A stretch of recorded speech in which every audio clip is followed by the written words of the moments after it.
Yan, maraming salamat. Ngayon, kung may kalan, maaari na makutulog na lamang ito at kung wala naman, ay pwede na kayo magsiupo. Yan, magandang araw muli. Ako si Teacher Sophia, ang inyong magiging guro sa araw na ito.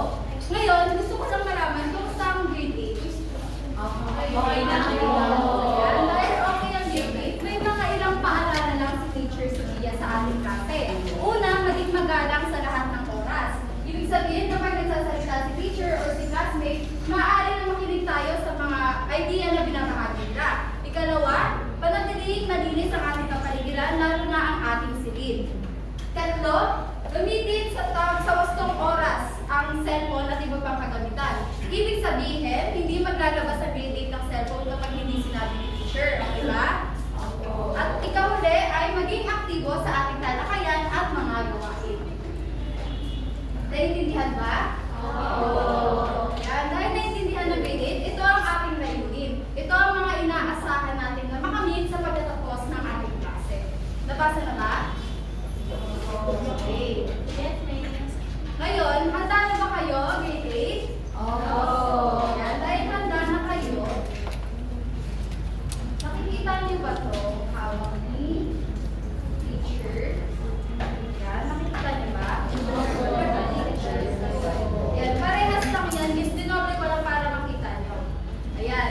Dahil nakikita nyo, makinig mabuti sa panuto ng teacher, okay? Ang gagawin nyo, nakikita nyo yung mga salita. Dito sa mga salita na to, pipili kayo ng isa o kahit ilan para makabuo kayo ng isang pangungisa. Naintindihan ba? At para ma-insert nyo yung sagot nyo, pwede nyo nang ilabas yung cellphone nyo para i-scan yung QR code. Meron akong sticky notes dito. Pwede mo dito ilagay. Pag na-access nyo na,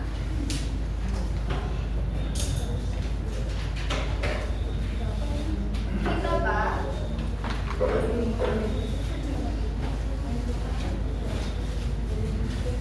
Dito kaya, tingnan nyo na.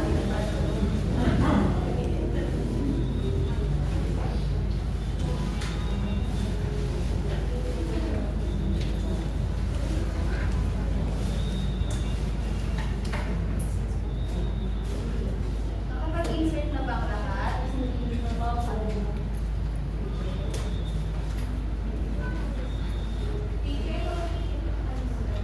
Yung gagawin, pipili kayo dito ng salita. Pwede kahit ilan. Para makabuo kayo ng isa pang isa. Kailangan nyo ba ng halimbawa?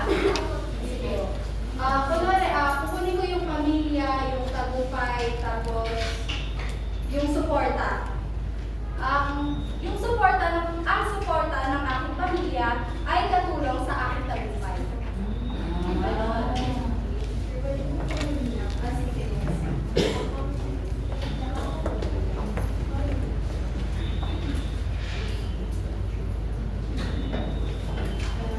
Kapag hindi nyo ma-insert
Teacher, yung ginamit ko po pamilya sa certified. Ang sabi ko po, ang aking pamilya ay kasama ko sa aking tagumpay. Very good. Ayan, ngayon naman, sa mga nakuha niyo pang-uusap, ano sa tingin niyo yung sinasabi nito tungkol sa tungkulin ng ating pamilya? Teacher, ako po, ginamit ko lang pong salita ay turo ng turo ng turo hanggang sa magtagumpay po ko, teacher. Paano po yun, teacher? Okay lang yun, kasi naiintindihan ko yung ano mo, yung saan ka nagkagaling. Kasi ganyan din ako. Hindi ko man naiintindihan before kung ano yung tinuturo sa akin ng magulang ko. Halimbawa, wala akong oras maglaro kasi puro lang ako aral. Tapos sinasabi nila sa akin, mag-aral lang ako ng mabuti. Pero hindi natin alam kasi yung mga rason sa likod ng mga yun. Okay? Okay po ba? Yes. Teacher, pwede mong sa akin ang sagot? Sige po. Teacher, tama ba to? Ang aking pamilya, ang aking gabay na sa porno tungo sa pag-ibig. Tama yun, teacher. Tama yun, very good. Galing. Yan sana yun. Ngayon, balikan natin yung tanong kanina. Sa mga nakuha niyong pangungusap, ano sa tingin niyo yung sinasabi nito tungkol sa tungkulin ng pamilya natin? Sige, Andrea. Ang pamilya po dapat sinusuportahan tayo at tulungan tayo. Okay, tama. Tama, no? Maganda. Maganda yung mga nabuo niyong pangungusap at maganda din yung mga sagot na ibinahagi niyo sa akin. Ngayon naman, familiar ba kayo sa mga padalas na sakit? Oo. Dahil familiar kayo, may papanood ako. Feeling ko yung iba sa inyo, familiar na dito. Pero kung hindi naman, okay lang kasi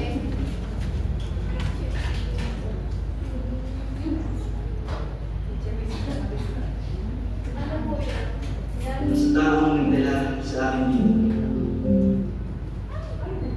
Sa taong nagdala sa aking dito. Ma, narito ako ngayon dahil sa nakatulad mong pagmamahal.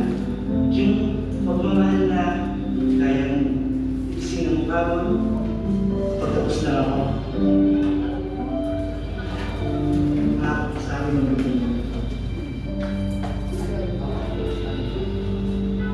Joanna, kakayanin ko na para sa iyo. Kaya nga, alam mo kung sasabihin mo sa akin pangit ka. Pero mas gusto kong sabihin sa lahat na mas proud ako sa mama ko.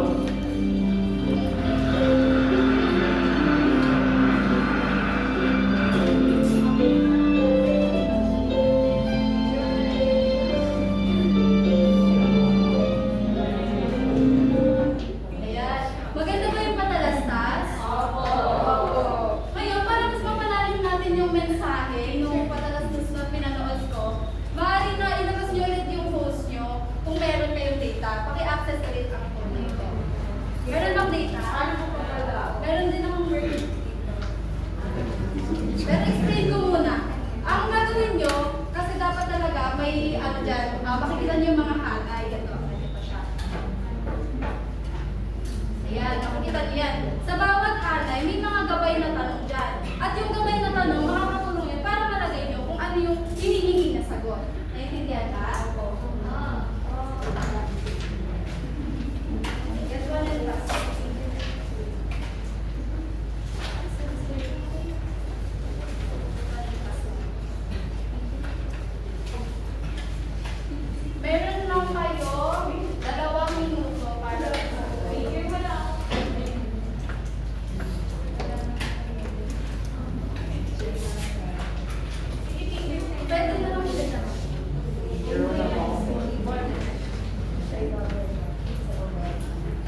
Matatapos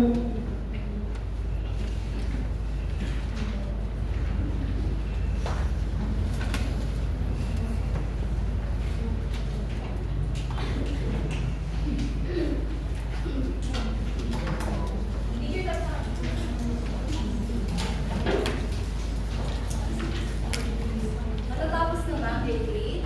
Oo. Stay na. So, share ko na isa. Ayan. Tapos na yung primer. Ayan, ngayon, maaari ko na ulit marinig kung ano yung mga naging sagot ng grade 8. Teacher Kyle. Sa tungkulin ko sa aking pamilya, tungkulin ng aking pamilya pala, ay bigyan ako ng allowance, weekly, tapos yung oras na binibigay nila sa akin, yung paggawa na ng almusal ko. Tapos yung pagturos nila sa cellphone ko, school na, office. Tapos yung epekto ng aking pag-aaral. Hindi, ano lang, yung tungkulin pa lang ng pamilya. Thank you, Kyle. Dito naman, Tungkulin ko. Ano po, parang nung ipo, nagbibigay din po ng oras. Binibigyan din po ako ng allowance. Tapos, hinahatid po nila ako sa school. Tapos, sila rin po yung sumasama sa akin kapag may mga events po. thank you. Next question naman ay, ano sa tingin niyo yung nagiging epekto ng mga ginagawa nila sa ating pag-aaral? Sige, Andrea. Mas nakakapag-focus ko sa school. Sino pa? Mas Skip. motivated po na mag-aral ng school. Thank you, no? Ngayon, nakita natin na may ginagawa yung pamilya natin. Support naman yan, o pagbibigay ng allowance. Nakikita natin na may epekto to sa pag-aaral natin. Ngayon, ano naman yung nararamdaman nyo kapag natatanggap at nakikita nyo yung ginagawa nila para sa atin? Ano yung nararamdaman nyo kapag nakikita nyo na binibigyan nila kayo ng allowance, natatanggap nyo yung allowance, nakikita nyo yung support na, sige, Joy. Teacher, masaya po kasi ano po. Doon po sa allowance, nagkakaroon ako ng reason para po makapag-research. Sino pa? Wala na. Sige, Janelle. Ano po, siguro po parang nagkakaroon po ako ng feeling na, ano yun, in depth po, ano po, may utang parang may utang po na loob sa kanila kasi po, and yun po yung nagiging talent kaya po, sinusubukan ko po lagi na galingan sa pag-aaral. Thank you, no? At ngayon naman, bilang mga mag-aaral, sa paano pala nyo pinapakita na pinapakalagahan nyo yung mga ginagawa nila para sa atin? Okay. Ako po, teacher, nag-aaral po ako ng mabuti para sa Mag-aaral ko ng mabuti. Sino pa? Teacher, Kyle, nakikinig ako sa'yo ngayon.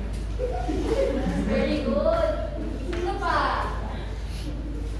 Sino pa po? Cheryl, Sige. mas sinisipagan ko po yung pag-aaral. Okay. Sipag sa pag-aaral, no? Ngayon, alam naman natin na bilang mag-aaral, hindi madali ang pag-aaral. Siyempre, di ba? Teacher, tama. Ano yung mga hamon, ano yung ginagawa ng paraan sa harap ng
po manood ng mga videos ni Mami Oli kasi sabi ko na masama daw po siyang influence siya kaya mag-aaral na lang po ako.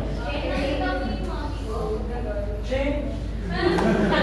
Ayan, ngayon, no? Para mas mapalalim pa natin yung mga gawain na ginawa natin kanina. Ayan, ngayon, magandang araw. Ako si Teacher Shay. At ngayon, dadako na tayo sa ating talakayan. Bago yan, set up ko muna ang ating presentation na nawala. Wait lang. Ngayon, nabanggit kanina, pag-uusapan natin yung tungkulin ng pamilya sa edukasyon ng bata o sa edukasyon ninyo. So, ayan. Sandali lamang. So, isipin natin, ano nga ba yung mga tungkulin ng pamilya sa edukasyon ninyo? Okay, wait lang. Ayan, tapos malaki ang babasa. Ayan, nababasa naman ng lahat, no? Tungkulin ng pamilya sa edukasyon ng bawat bata. Ayan, susunod. Ayan.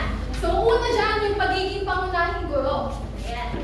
Sila, lalong-lalo na yung mga magulang natin, sila yung unang nagtuturo sa atin kung paano magbasa, magbilang, sila din yung nagtuturo ng mga kailangan nating gawin pagdating sa pakikitungo natin sa ibang tao. Kung paano dapat tayo maging mabait sa kanila, maging matulungin tayo, ganyan, maliban sa mga pagbabasa lang at pagtuturo ng pagbibilang. Ayan. Pangalawa naman, yung pagtulong sa takdang aralin. Ayan. Kayo ba, natutulungan pa kayo sa takdang aralin? Yes? Teacher, lang po ba yung tinuturo nila sa atin? Pagmamasa lang po ang pagsusunod. Ayan, maliban sa pagbabasa, sa pagsusulat at pagbibilang, ay tinuturuan din nila tayo ng mga pagpapahalaga o yung mga values or yung mga kailangan natin malaman tungkol sa buhay natin, di ba? Katulad na lang ng, katulad na sinabi ko kanina, na maging mabait tayo sa kapwa natin, maging matulungin tayo sa kapwa natin, maging magalang tayo, maging respeto tayo. Okay?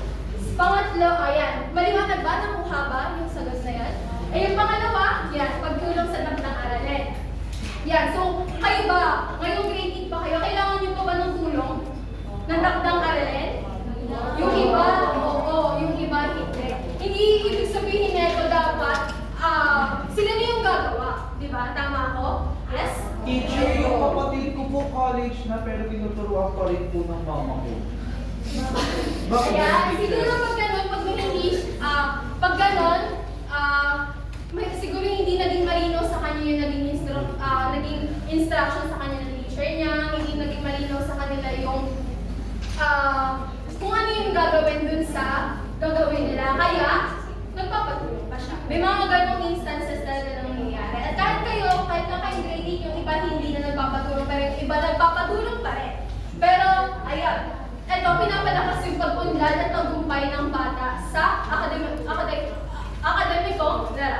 larangan. Ayan. So, syempre, dahil nga nagagawa natin yung assignment natin, yung iba pa natin yung gawain, nakakapagpasa tayo ng on time, kaya nagkakaroon tayo ng, nagtatagumpay tayo sa mga kailangan natin gawin. Yes? Teacher, ang bilis mo magsalita. Ay, sorry! Ayan, sorry. Yan, babagalan ko na. Ayan, pangatlo, yung pakikipag-ugnayan sa paaralan. Teacher, ako ka pala. Okay. Joke lang. Ayan. So, yung pangatlo is pakikipag-ugnayan sa paaralan. Ayan, nakakatulong daw ito makapagbigay ng suporta. Katulad ng mga nabanggit nyo dito, is una na yung merong nagsabi kanina nabanggit nung sinasamahan sa mga events sa school. Isa yan. Isang halimbawa din, yung pagpunta sa mga PTA meeting.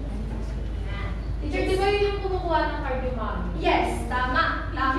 Yes. Ano din, yung pagtulis niya sa cellphone ko nabi. Kasi, Nakakompis ka yan, so kailangan sumusunod tayo sa mga alituntunan na hindi dapat gumamit ng cellphone. Tama ba?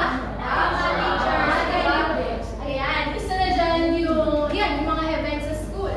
teacher, may tanong lang po. Sabi po kasi nila, dapat daw po ang magulang nagpa-participate po sa homeschool approach. Ano po ba yung teacher? Ayan, sa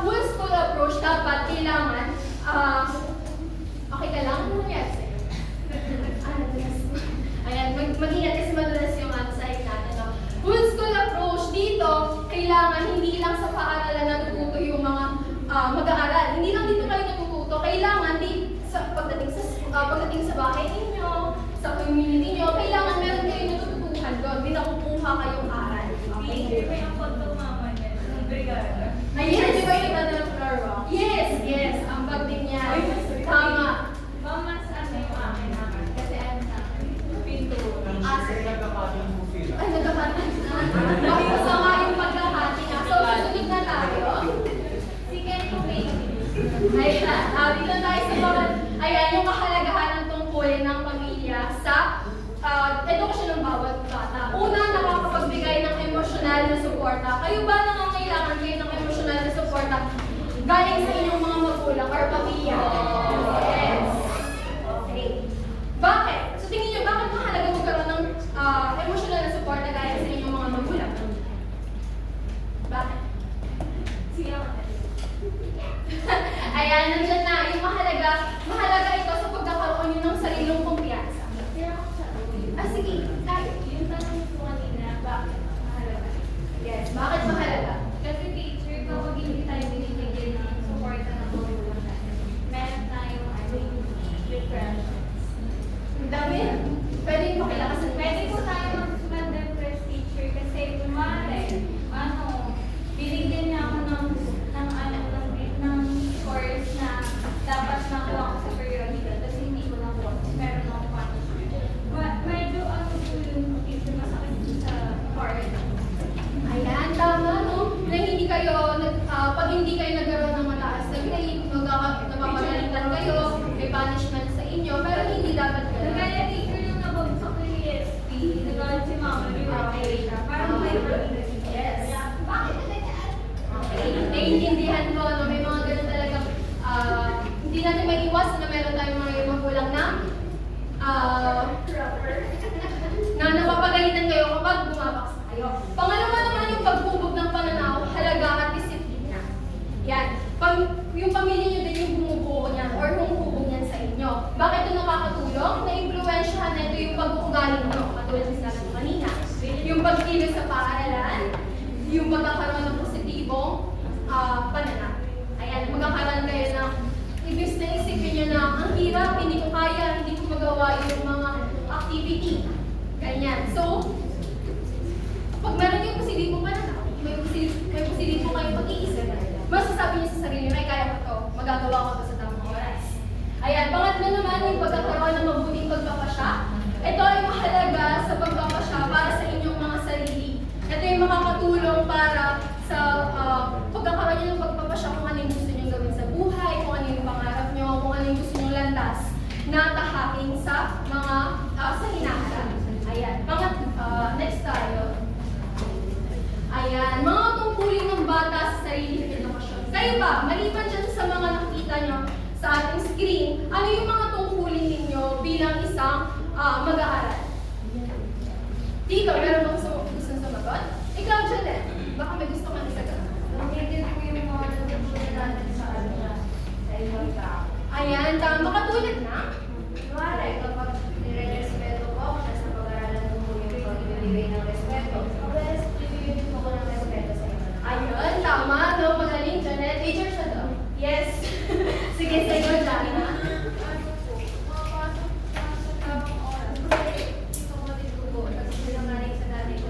Pumapasok ng tamang oras. Tama, no? Pumapasok ng tamang oras. Late ka nga lang. Grabe. Tamang oras. Tama, kailangan alam natin kung anong oras tayo dapat pumapasok. Hindi tayo late. Hindi dapat tayo pabagal-bagal kumikilos. Kasi syempre, may oras tayo dapat iniisip. Ayan, una dyan yung mag-aral ng mabuti. Kayo ba nag-aaral ng mabuti? Oo. Ayan, malakas yung sagot yun. Ibig sabihin talaga nag-aaral kayo ng mabuti. Ito makakatulong to upang mas mahasa yung mga potential nyo at kung ano pa yung mga kaalaman ninyo. Yan, mas magkakaroon kayo ng malalim na understanding tungkol sa mga una nyo ng kaalaman. And ito, hindi lang to tugon para sa tungkulin ng pamilya, kundi para, tingin nyo ba, para kanino nyo itong ginagawa? Bakit kayo nag-aaral? Para sa sarili. Tama, para sa sarili. Isipin nyo palagi, nag-aaral kayo ng mabuti para sa inyong sarili. Yan, sa sarili. Pangalawa, magkaroon ng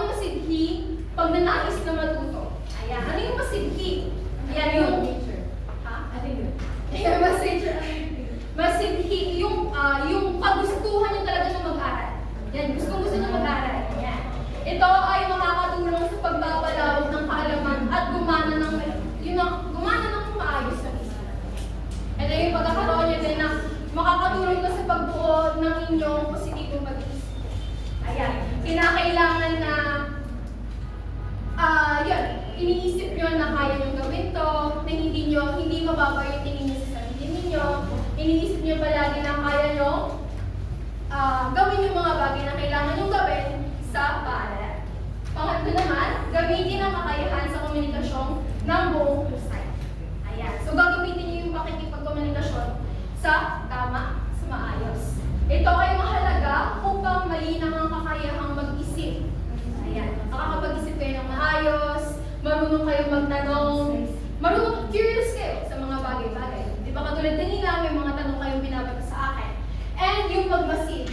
Ayan, mag-o-observe kayo. Ino-observe nyo yung bawat isa, yung bawat galaw nila, o yung mga sinasabi nila, at magnilay. Ano yung magnilay? Mag-reflect. Isipin natin kung ano yung mga ginagawa natin.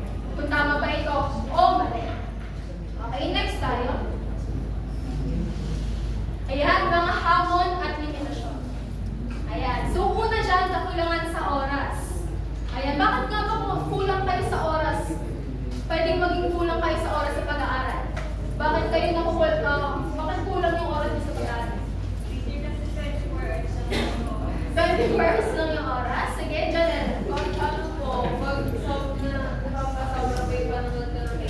Ayun, mayroon napapasobra yung panonood ng K-drama. Yung kanina, may gumagamit daw ng cellphone, may nanonood daw ng YouTube, ganyan. So, kailangan maging mindful tayo or maging maingat tayo sa paggamit ng oras natin. And maliban dyan, meron din tayo mga responsibilidad sa bahay. Yan, di ba? Yes. TikTok creator ako. TikTok content creator ka. Wow, ang galing mo naman. Ayan, ang galing. Pero syempre, ano yung kailangan natin unahin? Ano yung kailangan natin i-priority? Pag-aaral. Kasi nga para rin yun sa inyong sarili at kalibukasan. Ayan. Okay. Ayan. So, lumipat na lang. Sorry. Ayan. Pwede dito yung kakulangan ng oras ng inyong mga magulang. Hindi kayo masyadong nakakamusta, hindi kayo nagagabayan, or hindi kayo natatanong kung ano yung mga kailangan ninyo. Dahil rin sa may mga responsibilidad sila sa bahay, sa trabaho nila. Yes? Ay, okay. Wala. Okay. Sige. Ayan, pangalawa kakulangan sa pinansyal. Bakit kaya? Ayan. Ito yung nagiging hadlang para matugunan yung mga kailangan ninyo sa school. Katulad na, ano yung mga kailangan nyo sa school? Sige, Andrea. School supplies, katulad na lang ng libro, na mga pad paper, notebook, tsaka ballpen. Ano pa? Ang maliban dun sa school supplies, ano pa? Meron pa ba? Ikaw? Ayan, pamasahe. Oo nga.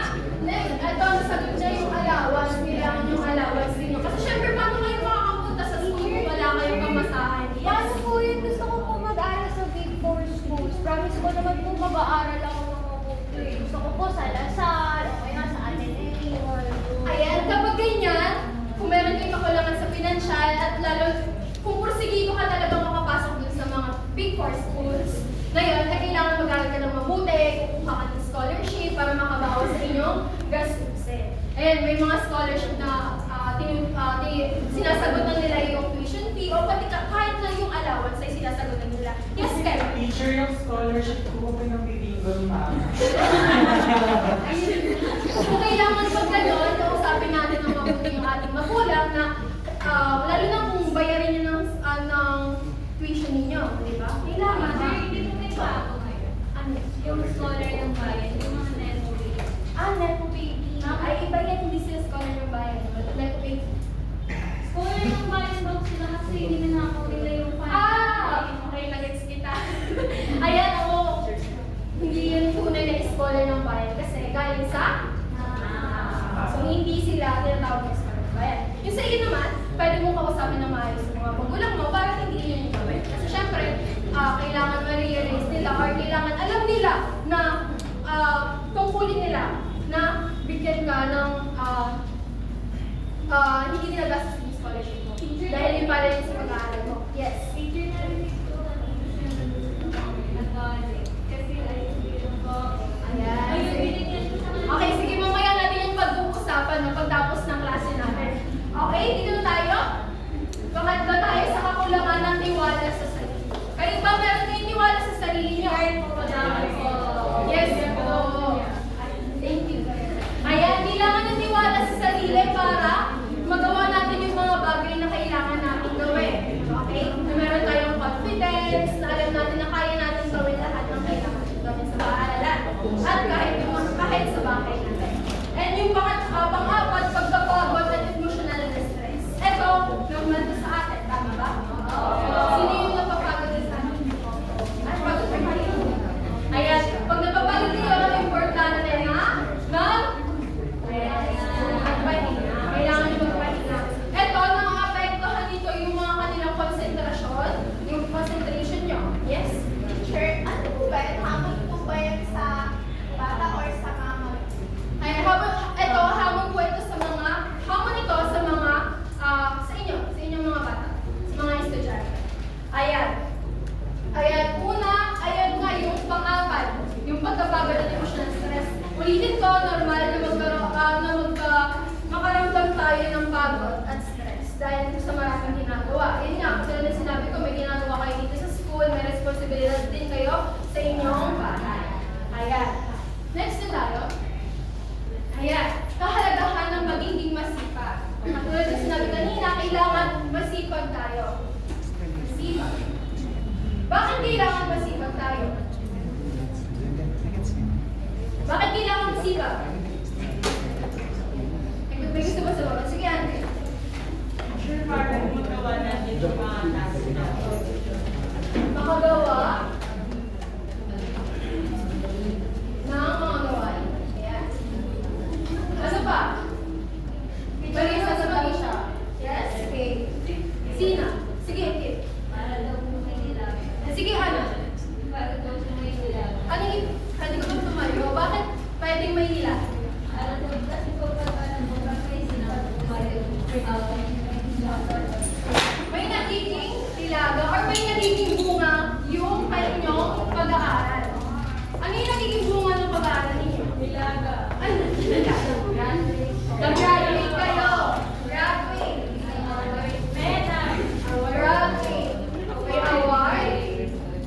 May mataas na grade, tama ba? Ano teacher ko mag-grade?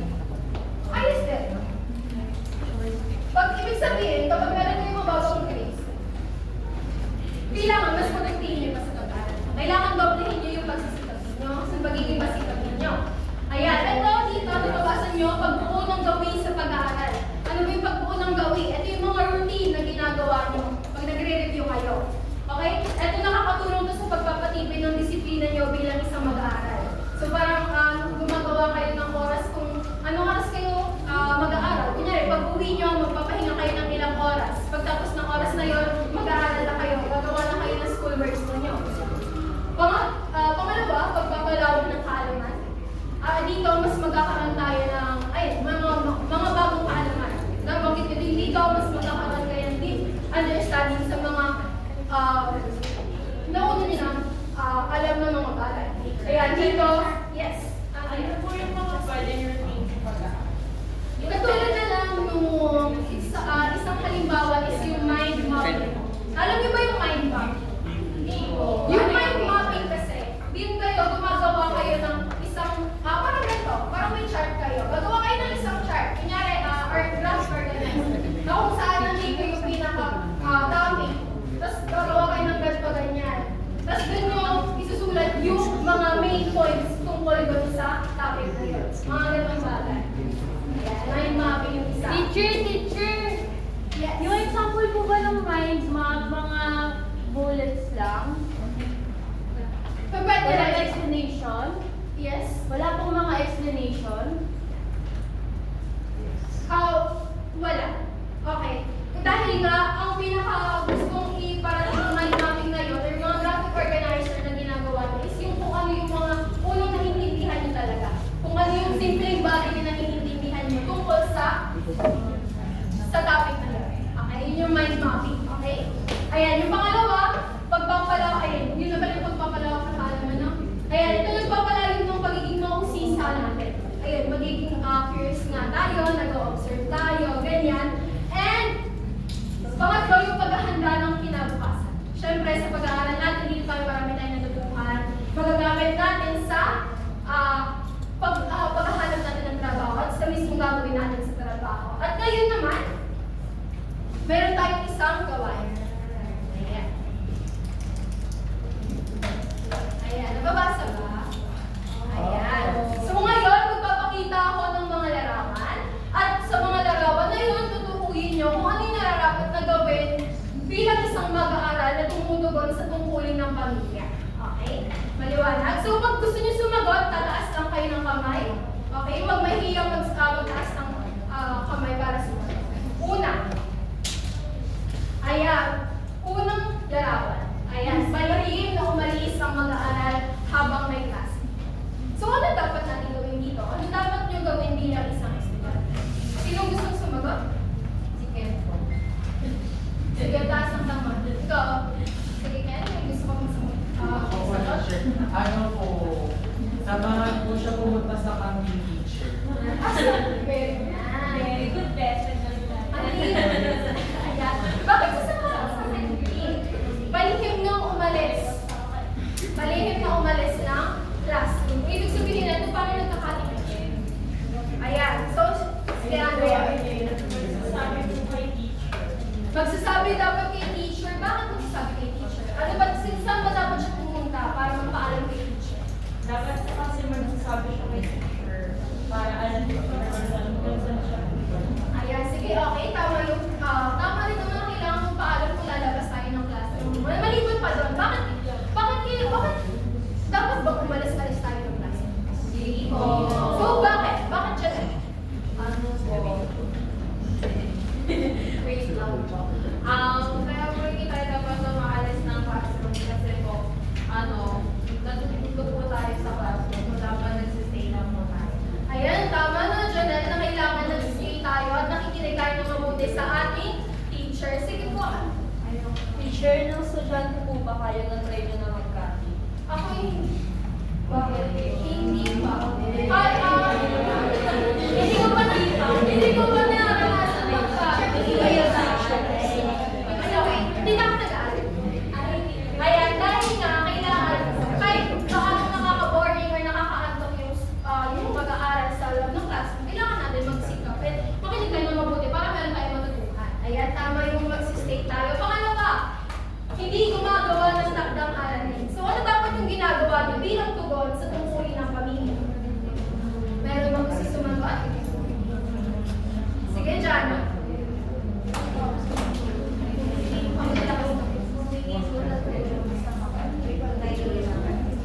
Ayan, sige, tama nung isa yung pwede kung meron kayo nakakatandang kapatid o kaya sa mga magulang ninyo, pwede kayong magpatulong sa inyong takdang aralin. Okay, meron ka bang sagot? Wala. So dapat diba, kailangan gumagawa kayo ng takdang aralin. Hindi nyo dapat tinakalimutan na gawin yung mga takdang aralin nyo. Pangatlo, ayan. Paano po yung gawain namin? Paulit-ulit na lang binire-reject ni teacher. Nakakapagod na. Ayan, kapag ganyan, ibig sabihin, ang tingin ng teacher sa inyo is meron pa kayong, kaya nyo pang mas gandahan yung gawa ninyo. May ilalabas pa kayo dun sa ginagawa nyo, kaya pinapaulit kayo. At kailangan, siguro may hindi siya nakikita hindi tama, na hindi dapat nandun sa gawain nyo na yun, kaya pinapaulit sa inyo. Kaya kailangan, aralin nyo ng mabuti yung ginagawa ninyo. Yes, Kai? Teacher, yung sa akin yung maganda. Full English pa, yung walang program. Ano ba yan? Sige, kasi, Ano po, binalik ko sa akin, may AI generation. ayan. So, syempre, hindi tayo dapat dumedepende sa AI pagdating sa paggawa ng assignment natin. Pero So, teacher, ano daw, hindi daw totoo yun. Dito sa akin, kailangan lang natin. isa pa pwede ba? Isa pa pwede pinasa. Nakita ko po siya ng ChatGPT kasi sinulat niya lang po sa Ayan, sige, Hindi mamaya. mo, Gemini mo kayo. Mamaya natin yung pag-uusapan pagtapos ng klase. Ayan, dapat hindi tayo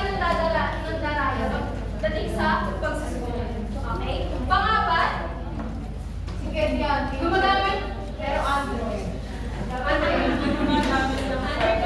Sige pa naman. Bakit hindi ko dapat gumagamit ng cellphone? Kasi po nasa school tayo para mag-aral. Ayan, sige, tama. Nagbago yung hindi dapat gumagamit ng cellphone sa habang may klase. Ngayon, dahil nabusin ko kanina, wala kayong mga internet. So ngayon, magkakaroon tayo ng pagsusulit. Okay? Magkakaroon tayo ng may pagsusulit.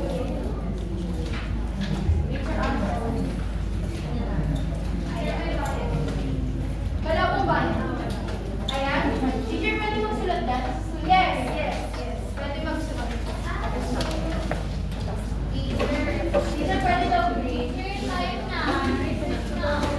Teacher, tumumabya siya, teacher. Teacher, time na po. Teacher, sige to. Sige, pwede nyo basahin ng mabuti yung mga panuto at sagutan. Simulan sagutan. Assignment. Hindi pwede yung assignment ang pagsusulit. Okay? Teacher, time na. Hindi pa ka. Marami pa kayo ba?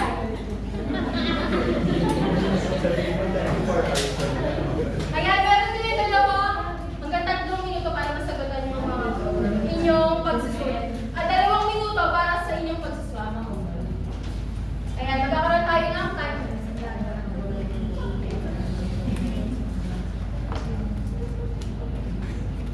Siguraduhin nyo naglagay kayo ng pangalan ninyo at ng inyong may tamang section at basahin na mabuti yung mga panuto na nakalagay dyan para masagutan nyo ng maayos. Okay?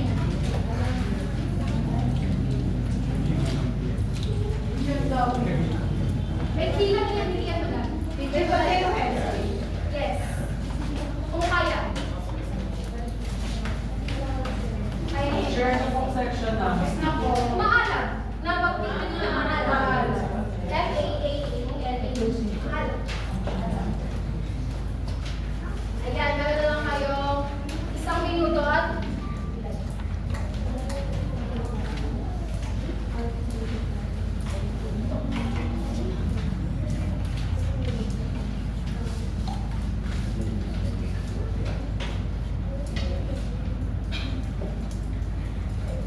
ayan, 1 minuto na lang ang natitira.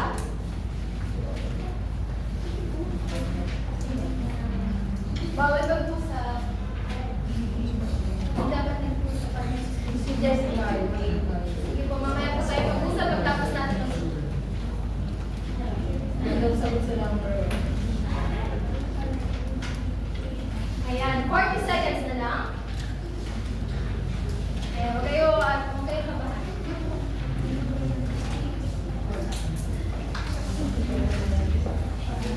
Ayan. 25 seconds. Ayan, ang bilis. May natapos na. Okay? Sige, pwede nang ipasa yung mga nakatapos na ito. Thank you. Yes. Tama. Ayan. Uy, hindi ko na yung pangalan. Mauna yung pangalan kasi baka yung natin. Ayan. Ayan. 8 seconds. Ayan, may tapos na. Okay? Time's up na. Sige, pass na natin. Ayan, maraming salamat. Teacher, ayan, kung yung ginawa nyo sa inyo, hindi na yung mag-ipon. Cut kayo. Ayan, okay pa ba ang grade 8? Ayan, sigurado ako marami kayong natutunan ngayong araw. Kaya naman, may iniwan akong sulat sa inyo. Get one and pass na.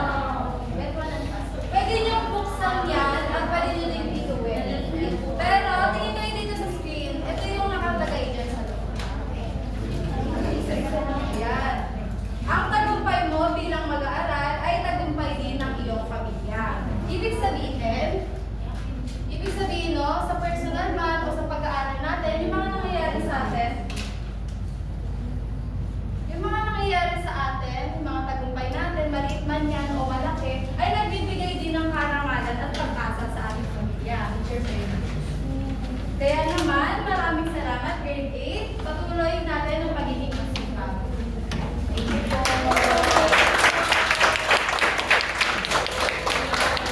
Ayan po, teachers, participants, and evaluators, teacher na lang po tayo. Teachers, dito po. Para doon yung kaya.